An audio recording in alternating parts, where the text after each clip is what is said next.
পন্থী জাতি। তো আল্লাহ তাআলা আমাদেরকে মধ্যমপন্থী জাতি বলেছেন। এই যে মধ্যম পন্থা আল ওয়াসাতিয়া, এটা ইসলামের অনেকগুলো অনন্য বৈশিষ্ট্যের মধ্য থেকে একটি বৈশিষ্ট্য। বাট মাঝে মাঝে আমরা এই পন্থাটার কথা ভুলে যাই। ভুলে কি করি, অনেক সময় অনেক প্রান্তিক লেভেল থেকে কাজ করে ফেলি, চিন্তা করে ফেলি। অনেক সময় খুব বাড়াবাড়ি করে ফেলি, অনেক সময় ছাড়াছাড়ি করে ফেলি। বরং আমাদের থাকতে হবে মাঝামাঝি। তাহলে the first and foremost reminder today in this conference hall, যে আমরা বাড়াবাড়িও করব না, ছাড়াছাড়িও করব না, আমরা মাঝামাঝি থাকব। কোথায় থাকব?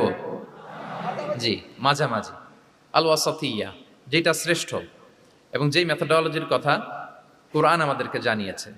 আমি যদি এটাকে ইংরেজি করি ওয়াসাতিয়া, তাহলে ইংরেজি দাঁড়াবে এরকম যে the balanced nature of Islam. ইসলামের যেই ভারসাম্যপূর্ণ যে নেচার, এটার নাম হচ্ছে মূলত আল ওয়াসাতিয়া।